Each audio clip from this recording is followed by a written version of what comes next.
¿Qué puede llevar a dos jóvenes a convivir durante días con el terrible secreto de haber acabado con la vida de las personas que los trajeron al mundo y los criaron? Una familia que parecía llevar una vida común terminó protagonizando uno de los crímenes más estremecedores de Argentina, donde los cuerpos fueron desmembrados y calcinados intentando desaparecer cualquier rastro.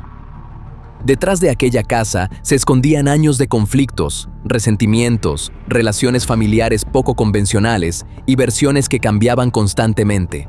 Pero cuando la policía descubrió lo que realmente había ocurrido dentro de esa vivienda, quedó claro que la realidad era mucho más aterradora de lo que cualquiera había imaginado.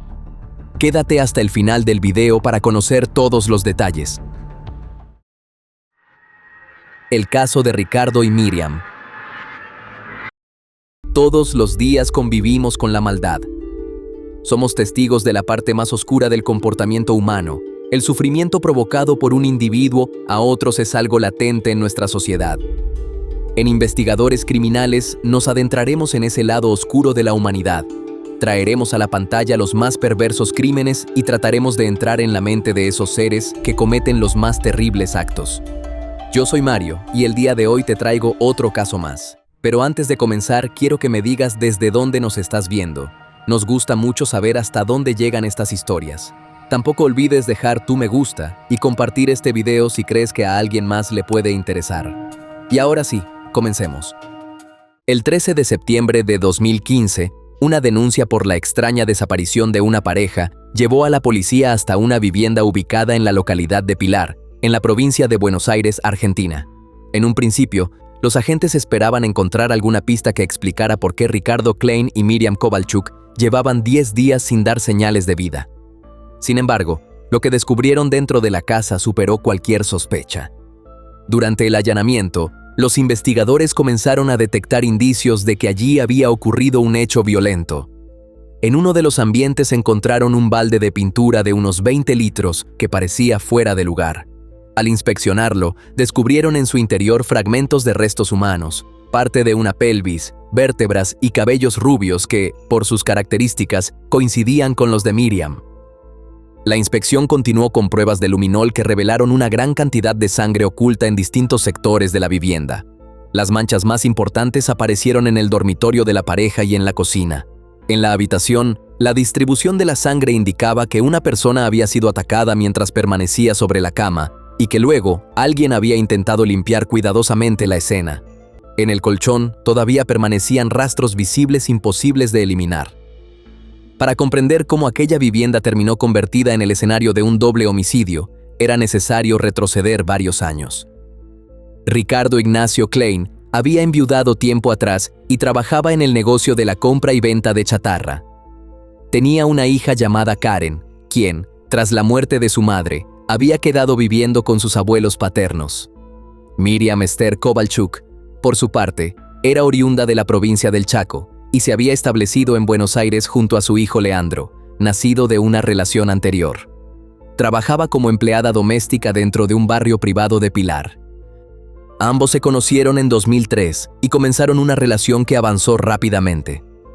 Poco tiempo después, Miriam quedó embarazada y decidieron formar un hogar. De esa unión nacieron los mellizos Ignacio y Estefanía. Años más tarde, cuando Ricardo logró estabilizar su situación familiar, también llevó a vivir con ellos a Karen. Así, la casa quedó integrada por Ricardo, Miriam, Karen, Leandro y los dos pequeños. Hacia el exterior, muchos describían a la familia como un hogar común. Algunos aseguraban que las discusiones eran las habituales de cualquier convivencia, mientras que otros vecinos recordaban peleas frecuentes y cada vez más intensas. Nadie imaginaba que detrás de esas paredes comenzaban a gestarse conflictos mucho más profundos. Con el paso de los años, la convivencia comenzó a deteriorarse. Uno de los principales focos de conflicto era la relación entre Ricardo y Leandro. Ricardo insistía en que el joven debía trabajar junto a él en el negocio de la chatarra y colaborar con el sustento del hogar. Sin embargo, Leandro sostenía que no podía hacerlo debido a un serio problema de salud. Tiempo atrás, había sido sometido a una cirugía intestinal que lo obligaba a utilizar una bolsa adherida al abdomen. Gracias a esa condición, recibía una pensión por invalidez, la cual constituía prácticamente su único ingreso económico.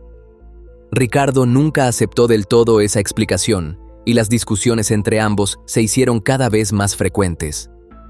Al mismo tiempo, la relación entre Ricardo y su hija Karen también atravesaba un momento difícil. En distintas ocasiones, la joven llegó a responsabilizar a su padre por la muerte de su madre, pese a que la mujer había fallecido a causa de una enfermedad. Aquellos reproches eran conocidos dentro del entorno familiar y evidenciaban un vínculo profundamente deteriorado. Con ese ambiente cargado de resentimientos y constantes enfrentamientos, la tranquilidad que alguna vez pareció existir dentro de la casa comenzaba a desmoronarse.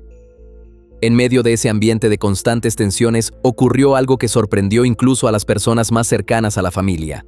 En 2012, Leandro y Karen, que habían crecido bajo el mismo techo y eran considerados hermanastros, comenzaron una relación sentimental. En ese momento ella tenía 19 años y él 22. Lejos de provocar un rechazo inmediato, la relación fue aceptada por Ricardo y Miriam. Incluso, Ricardo decidió ampliar la vivienda y comenzó la construcción de un segundo nivel para que la joven pareja pudiera instalarse allí y continuar viviendo junto al resto de la familia, aunque con un poco más de independencia. A pesar de esa aparente normalidad, los problemas dentro del hogar nunca desaparecieron. Las discusiones entre Ricardo y Leandro continuaban siendo frecuentes, mientras que la convivencia seguía marcada por viejos resentimientos y diferencias que jamás lograban resolverse. Los primeros días de septiembre de 2015 transcurrieron aparentemente con normalidad. Ricardo seguía dedicado a su trabajo como chatarrero. Miriam continuaba desempeñándose como empleada doméstica y los mellizos asistían regularmente a la escuela. Sin embargo, todo cambió el 3 de septiembre. Ese día fue la última vez que vecinos, familiares y conocidos vieron con vida a Ricardo y Miriam. Desde entonces, ambos dejaron de asistir a sus trabajos, no respondieron llamadas y desaparecieron por completo de la vida cotidiana. La ausencia comenzó a generar preocupación entre quienes los conocían. Mientras tanto, Leandro y Karen continuaban con sus actividades como si nada hubiera ocurrido. Karen seguía trabajando en un centro comercial y era quien llevaba diariamente a los mellizos al colegio, explicando que su madre no podía hacerlo. Leandro permanecía casi todo el tiempo en la vivienda y empezó a vender distintos objetos pertenecientes a Ricardo, especialmente materiales de chatarra. Con el paso de los días, las explicaciones que ofrecían sobre el paradero de sus padres comenzaron a cambiar constantemente. En ocasiones afirmaban que la pareja había viajado a Uruguay, en otras, aseguraban que un juez les había prohibido acercarse a los niños debido a supuestos abusos físicos y sexuales. Ninguna de esas versiones podía ser respaldada con documentación o pruebas concretas, por lo que las sospechas dentro de la familia comenzaron a crecer rápidamente. Quien más desconfió de aquellas explicaciones fue un hermano de Ricardo. La ausencia prolongada, las versiones contradictorias y la venta de las pertenencias de su familiar le hicieron pensar que algo mucho más grave podía haber ocurrido. Finalmente, el 13 de septiembre de 2015, decidió acudir a una comisaría para denunciar formalmente la desaparición de la pareja. Los investigadores comprobaron rápidamente que no existía ninguna orden judicial que impidiera a Ricardo y Miriam acercarse a los mellizos. También descubrieron que la denuncia por los supuestos abusos había sido presentada por Leandro varios días después de la desaparición de sus padres, un detalle que incrementó aún más las sospechas. Ese mismo día, efectivos policiales se dirigieron hasta la vivienda familiar para verificar la situación. Confirmaron que Ricardo y Miriam no estaban allí y, ante las numerosas inconsistencias en los relatos de Leandro y Karen, la justicia autorizó un allanamiento completo del inmueble. Los primeros ambientes no mostraban señales evidentes de una pelea. Sin embargo, algunos detalles llamaron la atención de los investigadores y los convencieron de revisar cada rincón de la casa con mayor profundidad. Aquella decisión los llevaría a descubrir que la desaparición de la pareja ocultaba un crimen mucho más atroz de lo que cualquiera había imaginado. El allanamiento continuó, y las pruebas de luminol revelaron abundantes rastros de sangre, tanto en el dormitorio de la pareja como en la cocina, confirmando que allí se había producido un hecho violento.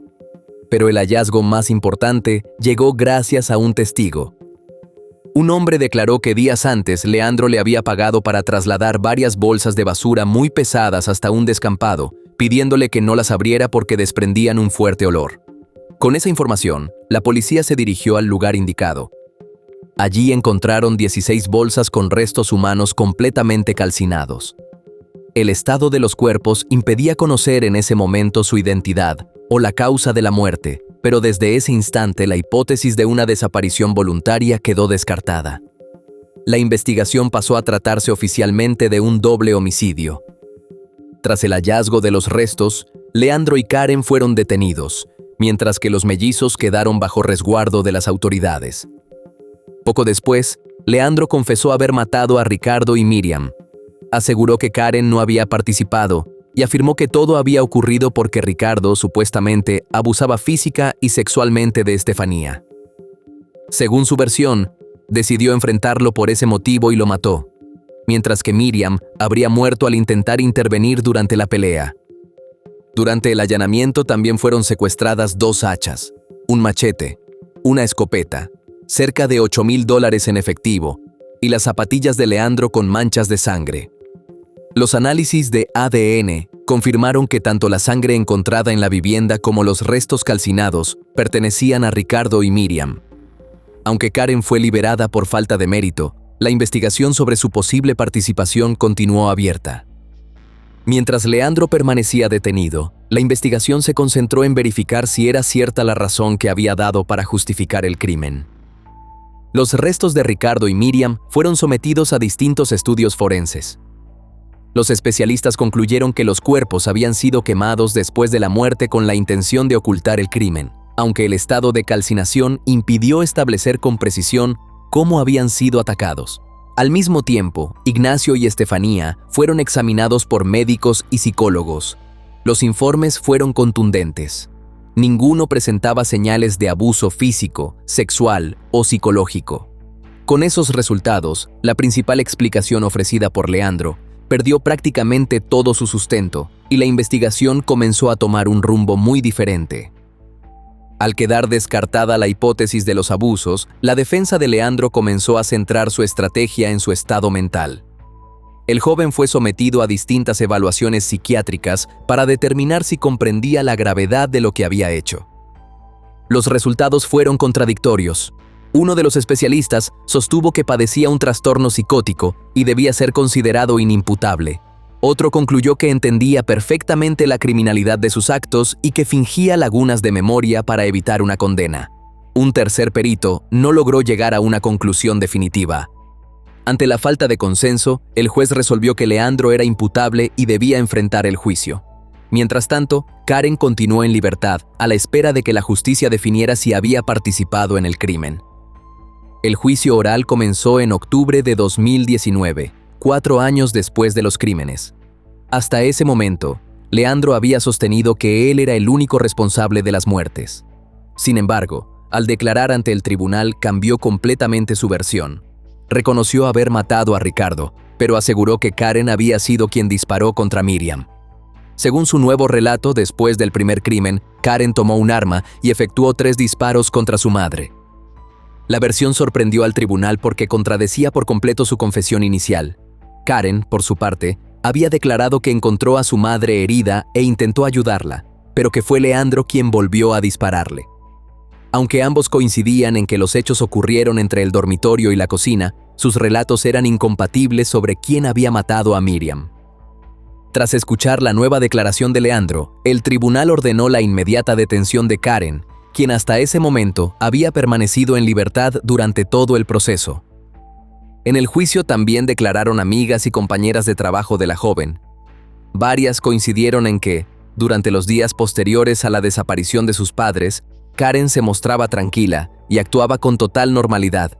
Algunas incluso recordaron que hablaba de una supuesta orden de alejamiento y llegó a insinuar que sus padres podían estar muertos, comentarios que llamaron la atención por la frialdad con la que eran realizados. Para la acusación, esa conducta resultaba incompatible con la de una persona que aseguraba haber presenciado una tragedia de semejante magnitud y nunca hubiera buscado ayuda.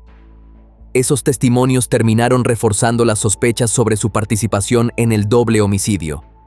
Tras analizar las pruebas materiales, las pericias, las contradicciones en las declaraciones y los testimonios presentados durante el debate, el tribunal concluyó que tanto Leandro como Karen habían participado en el crimen de Ricardo y Miriam.